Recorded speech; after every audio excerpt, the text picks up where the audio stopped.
Magandang hapon po mga kapatid. God is good. All the time. All the time. That's good. Praise God, my dear brothers and sisters. Isa na naman pong karangalan po ang tumayo po dito sa inyong harap upang ibigay po itong talk number 8 ng LSS, which is entitled Life in the Holy Spirit. Next slides natin.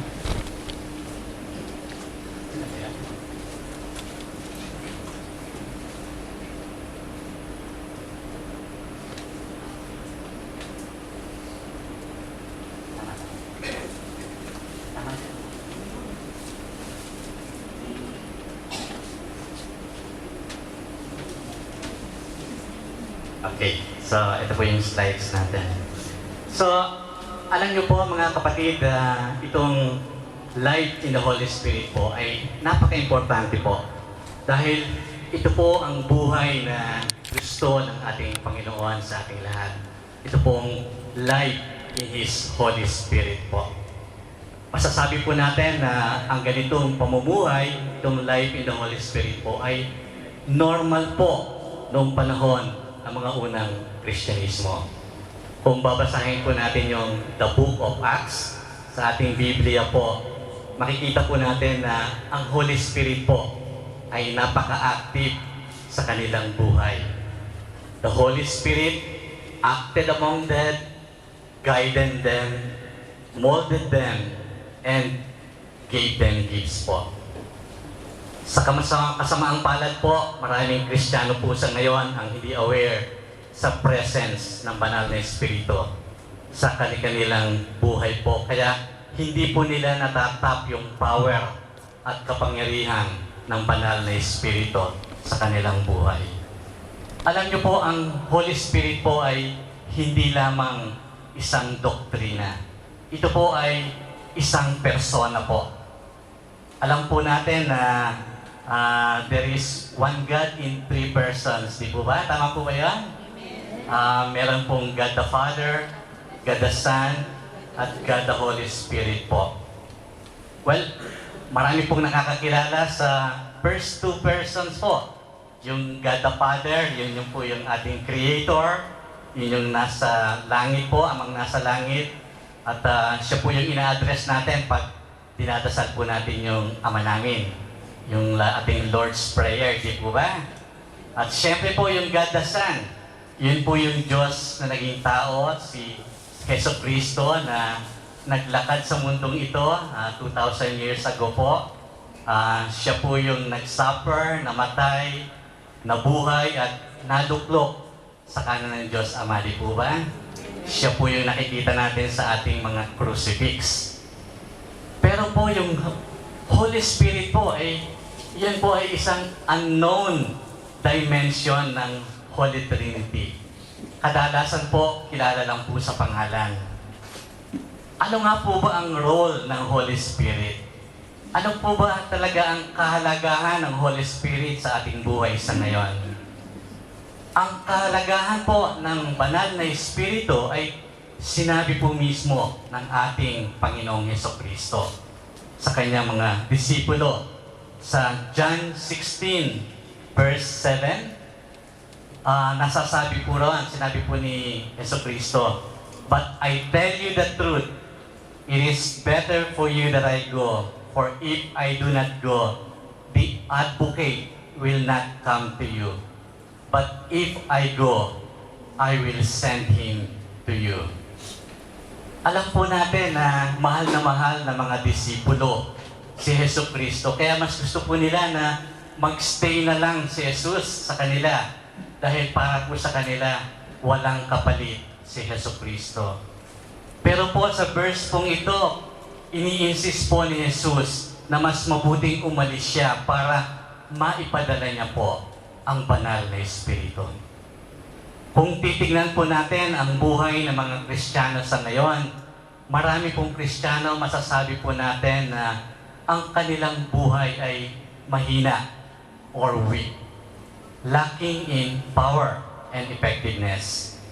madali pong madala sa tukso, madali pong bumigay sa mga makabuntong bagay. Ngunit kung titignan po natin ang history po, hindi po ganito noon. Noong mga unang panahon po, masasabi natin na ang buhay ng mga Kristiyano ay hindi lifeless. Ang mga unang Christian movement po noon ay very dynamic, very active, at very attractive po. In fact po, ang Kristyanismo ay nagsimula lang po sa isang small sect sa Judaism. And within a short period po, lumaganap sa lahat ng civilized world noon po. And that they conquered the whole Roman Empire. Ito po ang manifestation ng power. Hindi po ito yung power of the sword o yung power ng espada na ginagamit nila to conquer empires po noon.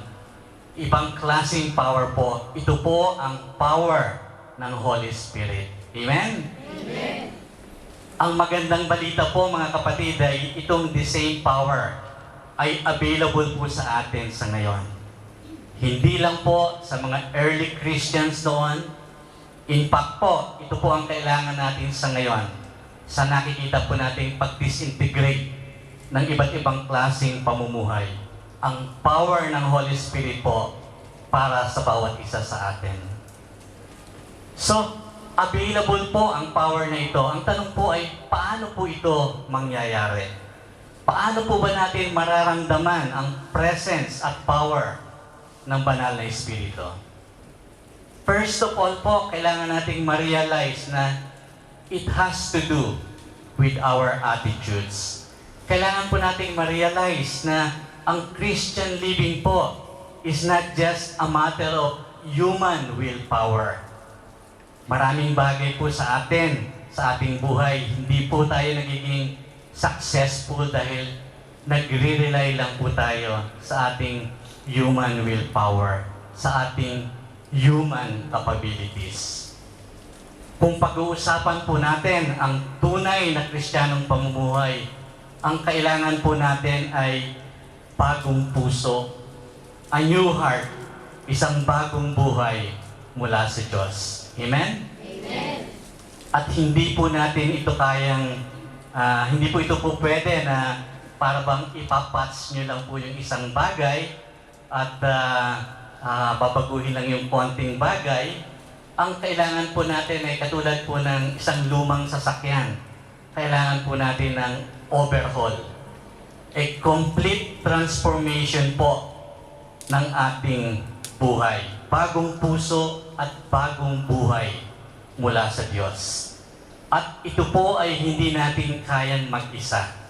Kailangan po natin ang banal na Espiritu para po ma-experience natin ang pagmamahalang relasyon ng ating Panginoon. Amen? Amen. So, ano po ba ang makukuha natin mula sa banal na Espiritu? First of all, with the Holy Spirit, we gain union with God. Sinabi po ni San Pablo sa Ephesians 2 verse 18, through Him, through Christ, we both have access in one Spirit to the Father. Ang ibig pong sabihin nito, through the Holy Spirit po, magkakaroon po tayo ng access to God the Father. And with this po, we can have a relationship with the Father that is deep, that is intimate, and that is personal. Ang pangalawa po ay with the Holy Spirit, what we gain is a new nature. Ito po yung inward dimension na ginagawa ng Holy Spirit sa atin. Sinabi po ni San Pablo sa 2 Corinthians 5 verse 7, so whoever in Christ is a new creation. The old things has passed away. Behold, new things have come. Nagkakaroon po tayo ng bagong katauhan. We become a new creation. And of course, with this new creation po, with new nature that we have, we will now have a spiritual power for living a true Christian life. Amen po? Amen. Ang pangatlo po, with the Holy Spirit, what we gain is power to serve as Jesus' witnesses. Ito naman po yung outward dimension na ginagawa po ng Holy Spirit sa atin. Ang ibig sabihin po nito, with the Holy Spirit po, mabibigyan tayo ng power to serve, power to witness to our faith. Sinabi po sa Acts 1 verse 8, you will receive power when the Holy Spirit comes upon you, and you will be my witnesses. So yung pagbabagong buhay po natin ay hindi lamang po para sa atin. Kailangan po nating ma-attract yung ibang tao palapit sa ating Diyos sa pamamagitan po ng pag-witness natin sa ating mahal na Jesucristo. Amen po? Amen. Ano po ba talaga ang ibig sabihin ng receiving ng power of the Holy Spirit? Tingnan po natin yung experience ng mga early disciples po. Bago po umakyat sa langit ang ating Panginoong Jesucristo, ipinangako po niya sa ating mga disipulo ang banal na Espiritu. Sa Gospel of Luke 24 verse 49, na sinabi po ni Jesus, and behold, I am sending the promise of my Father unto you. But stay in the city until you are clothed with power from on high. Kaya po naghintay ang mga disipulo sa Jerusalem. Naggaya po ng sinabi ni Jesus. Naghintay po sila at nagdasal. At noong nasa upper room na po sila, nagdadasal nung Feast of Pentecost, ay ipinadala po ni Jesus ang banal na Espiritu sa kanila. Mababasa po natin sa Book of Acts chapter 2 nung nag-descend po ang Holy Spirit sa kanila. Ito po ay napaka-exciting na event. Nagkaroon po ng ingay, parang nagkaroon po ng ipo-ipo, at yung tongues of fire po ay dumapo sa kanilang mga ulo. At nagsalita po sila in strange tongues, praising God. Siyempre po, meron din pong mga skeptics nung mga oras na yon na sinabi na lasing lang daw po sila, kaya ginagawa nila yon. Ngunit sinamantala po ito ni San Pedro ang pagkakataon para ma-attract yung maraming tao, at nagbigay po siya ng sermon. Pinaliwanag po niya na hindi po sila lasing, at sinabi niya po yung prophecy ni Propetang Joel will come to pass. Nang sinabi niya sa verse 6, God says that I will pour out upon the portion of my Spirit on all flesh. Your sons and daughters will prophesy. The young men will see visions. Your old men shall dream dreams. Ito po ang prophecy ni Prophet Joel po. At pinagpatuloy pa niyo po sa verse 21, sinabi po niya, and it shall be that everyone shall be saved who calls on the name of the Lord. Tapos po, pinagpatuloy niya po yung sermon niya at pinaalala niya po yung ginawa nila sa Panginoong Jesucristo na siyang Messiah na nabuhay at naging witness sila. At sa verse 36, sinabi niya, therefore, let the whole house of Israel know God has made Him Lord and Messiah, this Jesus whom you crucified. So nung marinig po ng mga tao yon, na-convict po sila, na-konsyensya sila, at tinanong nila kung ano ang kanilang dapat gawin. At sinabi po ni St. Peter sa verse 38, repent and be baptized, every one of you, in the name of Jesus Christ, for the forgiveness of sins, and you will receive the gift of the Holy Spirit. At dahil po sa sermon ni San Pedro, about 3,000 persons po ang nadagdag sa kanila. Ang kamangha-mangha po dito, mga kapatid, ay yung mga disciples, kasama na po si San Pedro, ay mga ordinary fishermen lang po, uneducated. Hindi po siya katulad ng mga mahuhusay na preacher na nakikita natin ngayon. Pero po, dahil siya ay empowered by the Holy Spirit po, about 3,000 persons po ang tumanggap ng gospel message. Amen po? Amen. At pagkatapos po noon, nagpatuloy po ang action ng Holy Spirit sa kanila. Nag-create po ito ng bonds of love and unity among them po. At naitatag na po ang unang Christian community noon at doon po nagsimula ang ating simbahan. At mababasa po natin sa Biblia na nagkaroon sila ng common life together, they worship together, they ate together, they shared their goods together, that no one was in need. Nag-rejoice po sila at nag-evangelize.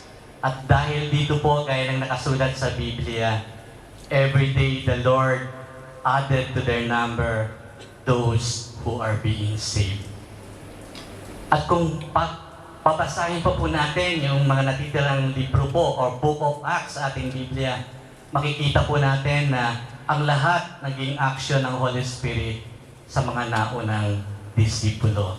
Makikita po natin na yung dito na ang lahat ng nakatanggap ng Holy Spirit po ay nagsimulang magkaroon ng intimate relationship sa ating Panginoon at talagang naranasan po nila ang power of the Holy Spirit sa kanilang pang-araw-araw na buhay. Amen po? Amen.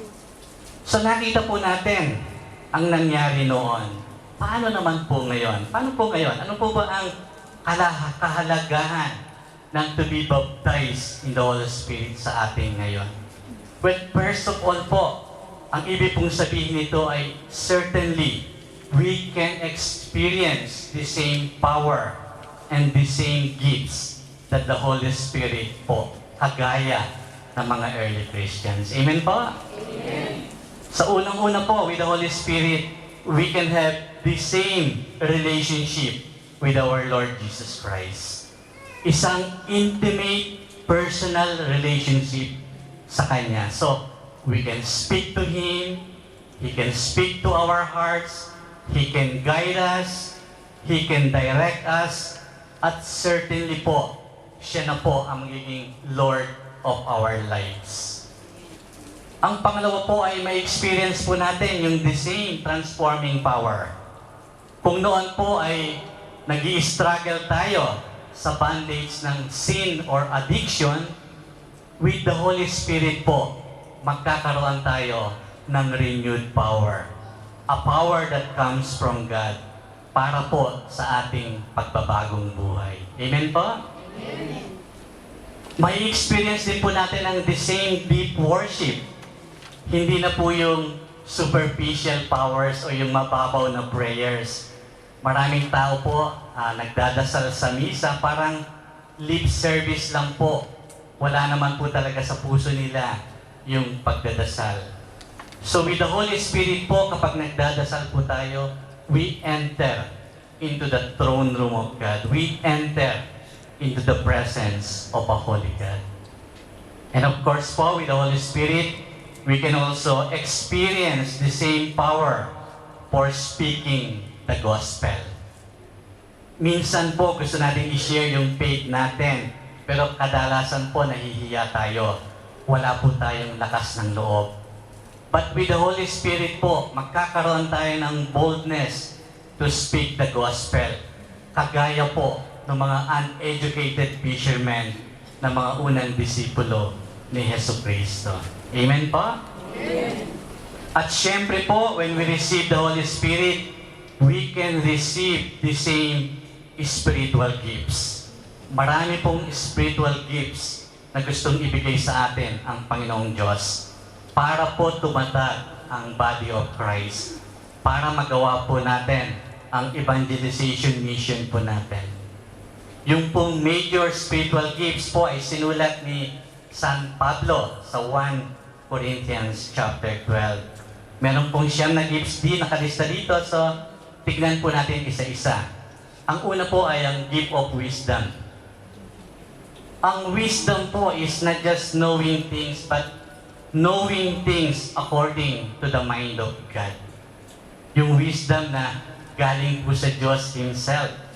Halimbawa po, meron kayong kinakausap na mayroong malaking problema at medyo hindi nyo po alam kung ano yung ipapayo nyo. Tapos habang nakikinig po kayo, bigla na lang parang may ilaw na nagkaroon ng ligawanag at natanggap nyo po yung tamang payo para sa taong yon. Yun po ang gift of wisdom na galing sa Diyos. Ang pangalawang gift po ay yung gift of knowledge. Ang gift of knowledge po ay medyo kapareho rin po ng gift of wisdom, pero ito po yung knowing about the things of God. Marami pong bagay sa ating Biblia na mahirap pong maunawaan. With the gift of knowledge po, mas madali po nating maiintindihan.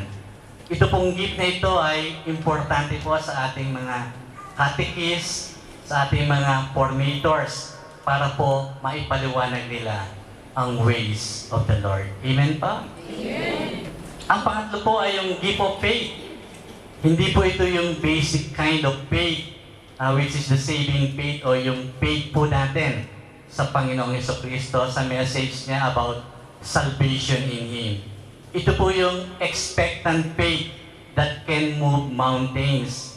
Ito po yung faith na katulad po na ni San Pedro, to rely on God's word para po makalakad siya sa ibabaw ng tubig. So ito po yung gift of faith. Ang pang-apat po ay yung gift of healing.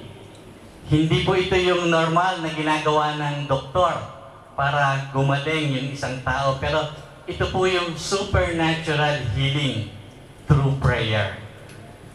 Ang panglima po ay yung gift of mighty deeds o miracles. Ang example po nito ay yung raising of the dead. So baka mabigyan po tayo ng ganitong klaseng miracles. Amen po? Amen. Ang ika-anim po ay yung gift of prophecy. Hindi po ito yung foretelling the future na ginagawa ng mga manghuhula. Ang gift of prophecy po ay yung naatasan po yung isang individual na magsalita in behalf of God.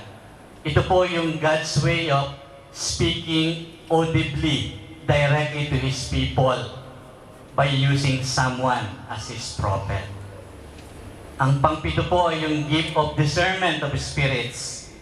Ito po yung malalaman natin kung anong klaseng espiritu behind a particular situation.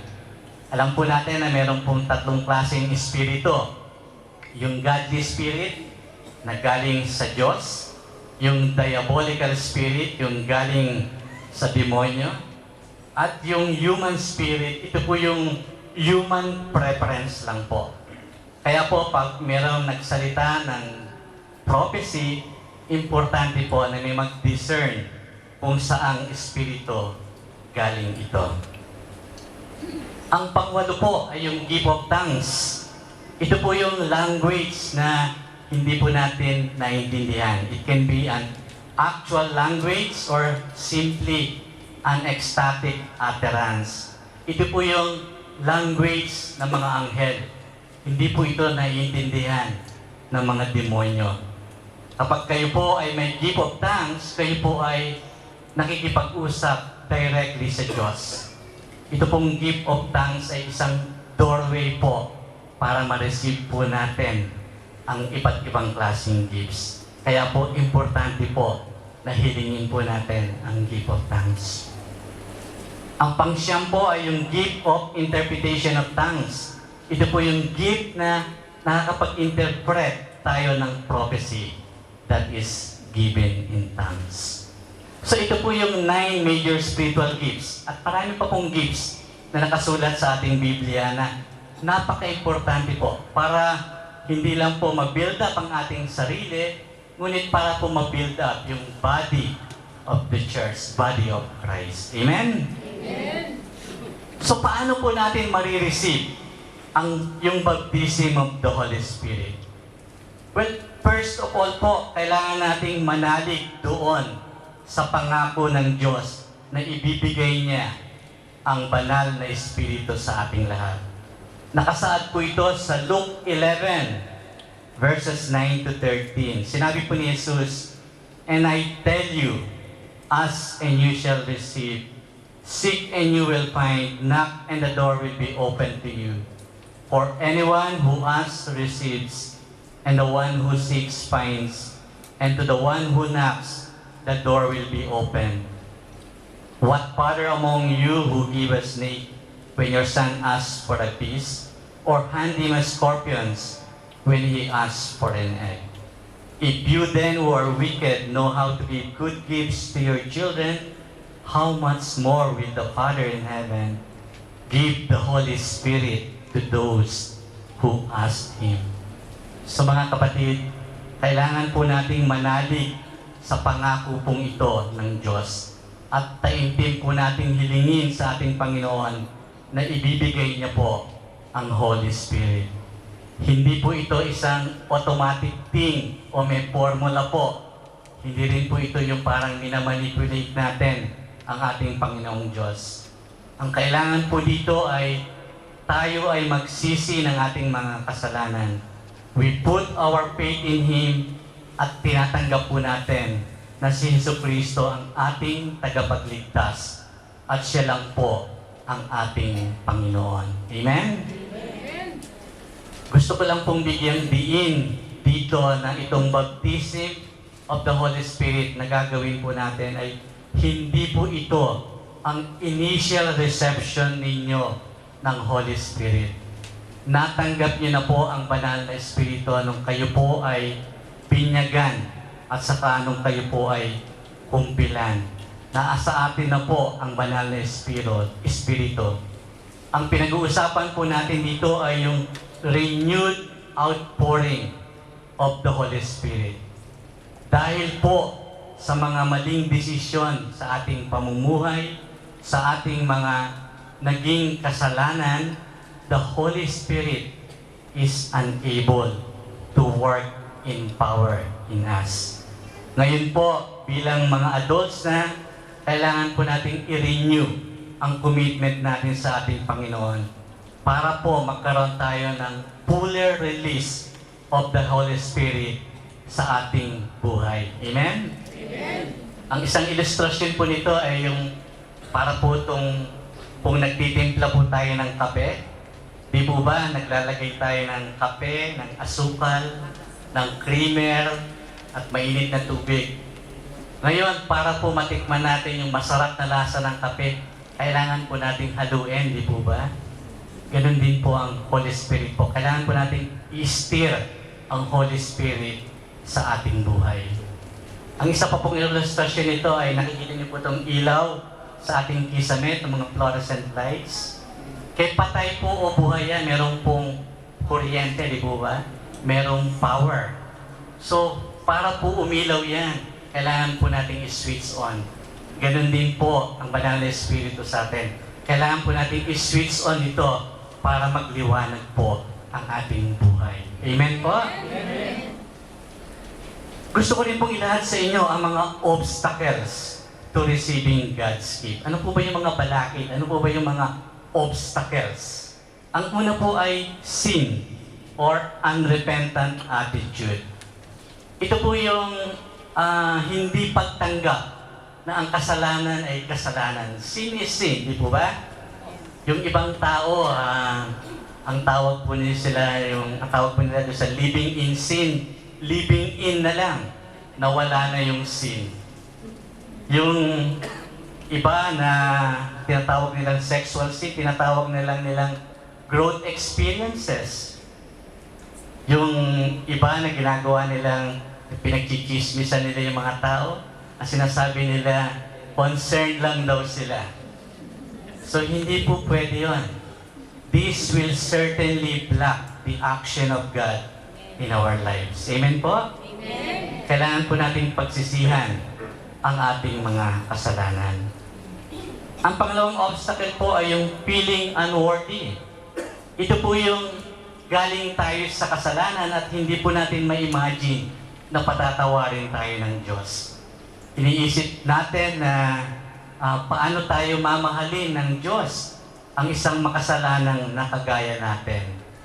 Ang antidote po dito mga kapatid ay dapat nating malaman na kapag tayo ay nagsisi at humingi ng kapatawaran sa ating Diyos, patatawarin po tayo kahit po gaano kalaki ang ating kasalanan. Mahal po tayo ng Diyos, lahat po tayo. Amen? Amen. Ang pangatlong obstacle po ay yung fear. Fear of what the people would think. Kapag nagsalita ako ng tongues, baka isipin nila, sira ulo ako, luko-luko ako, di ba? Ayokong i-open ang buhay ko sa Diyos, baka kung ano ang hilingin ni Lord sa akin. O ang mahirap ang teachings ni Jesus, baka hindi ko kayang sundin lahat. Ayoko ng buhay ni St. Paul dahil napakahirap ang buhay ni St. Paul, nakadami ang dinanasan.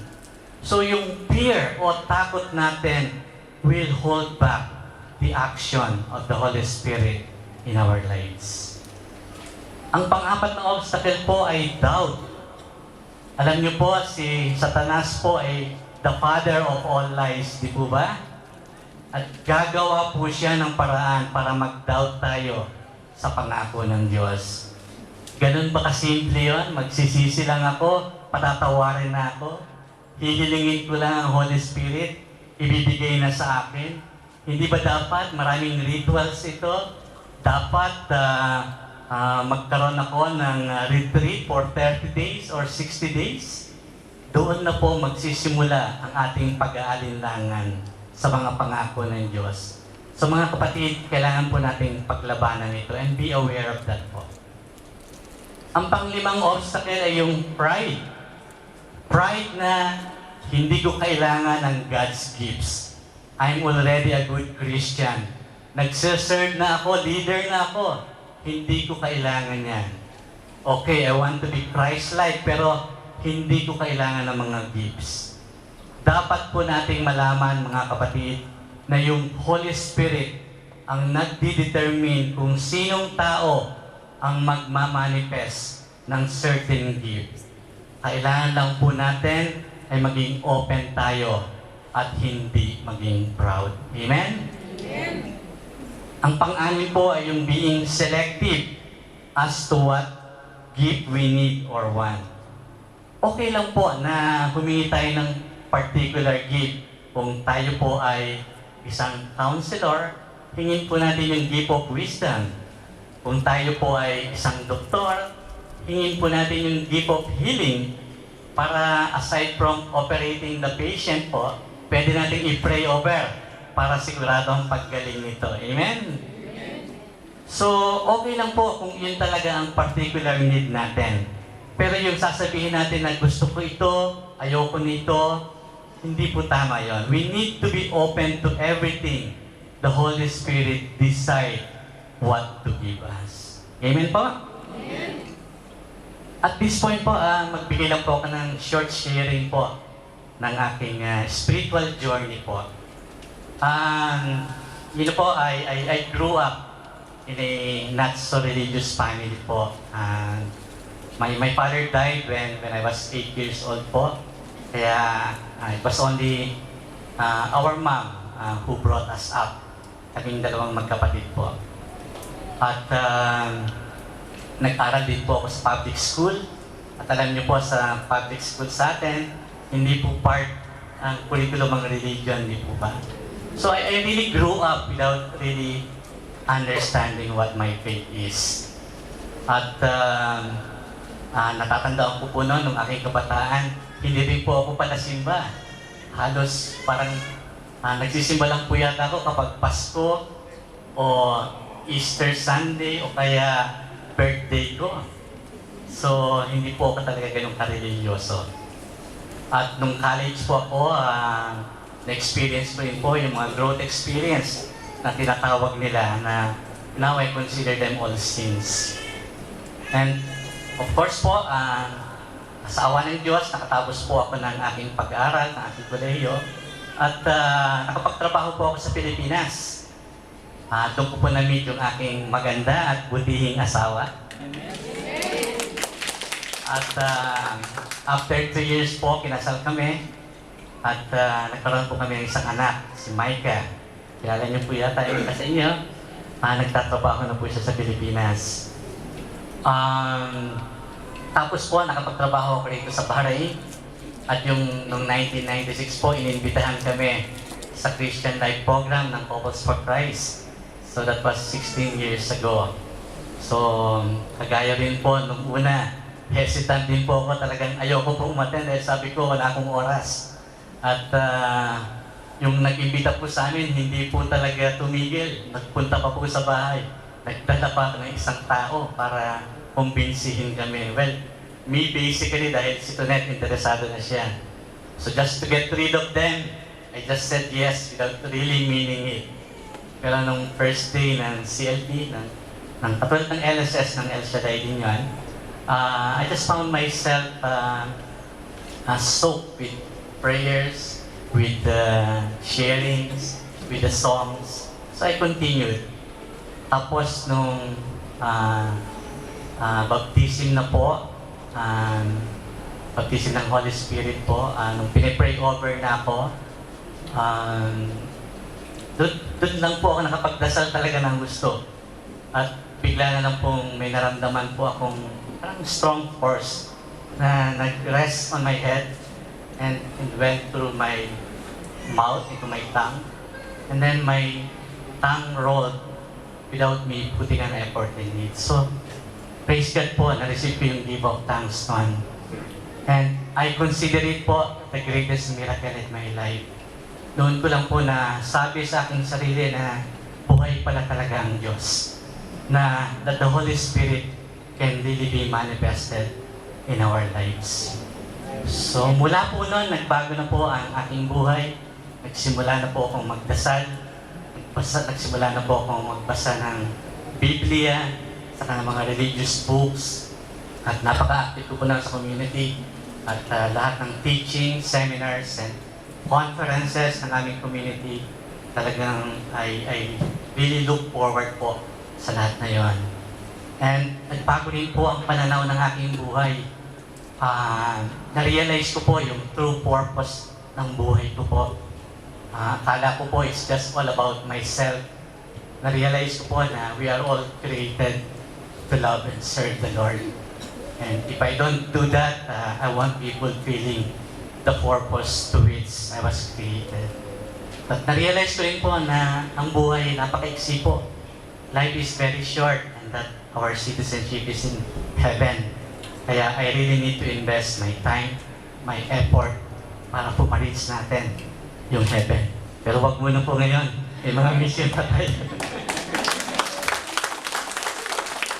Tapos po, with that po, nabigyan po ako ng opportunity na makapag-serve sa ating community, sa ating Diyos. So, nagpapasalamat ako sa aking butihing asawa dahil siya po ay napaka-religyosa talaga dahil nag-aral po siya sa Catholic school from elementary to college.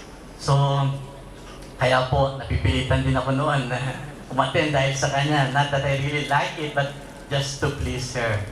Pero po, nung simula po, nung baptism na po yun, nagbago na po lahat. And I started serving the church, serving the community po. And I can say po na God cannot be outdone in generosity po. With the past 16 years in our life po dito sa Bahrain, we can say na it's the best days in my life po.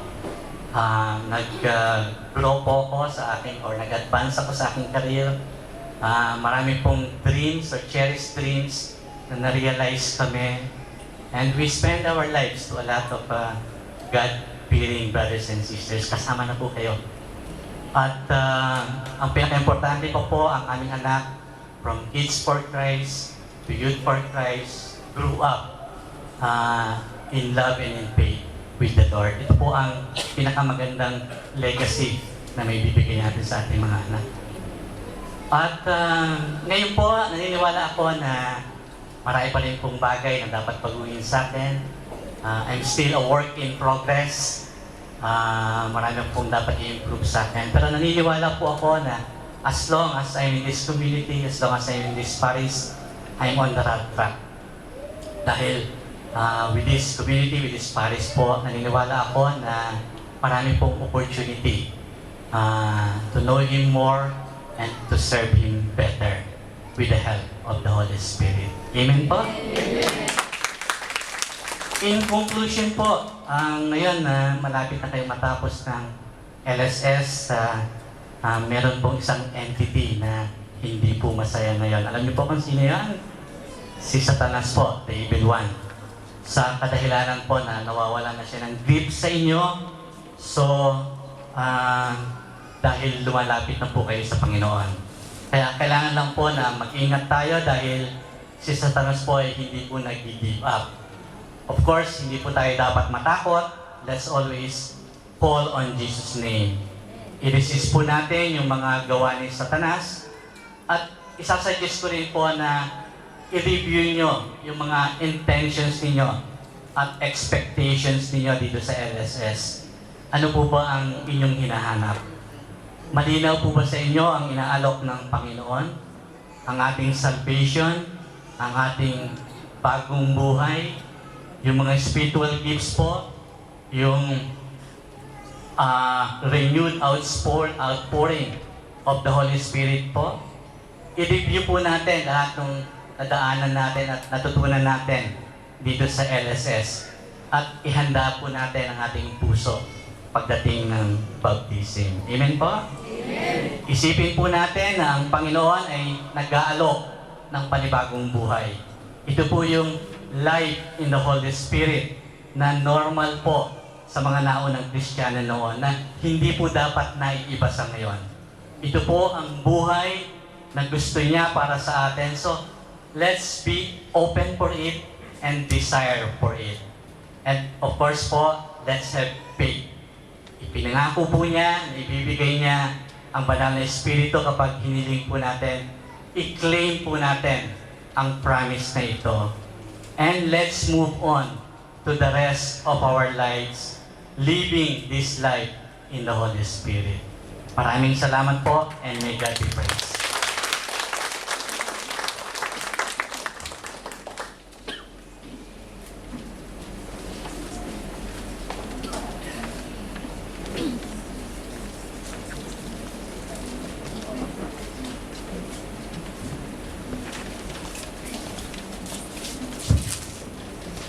Maraming salamat, Brother Chris.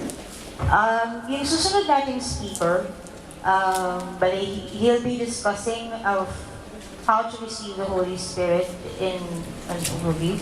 And just to give a small introduction about him, he is the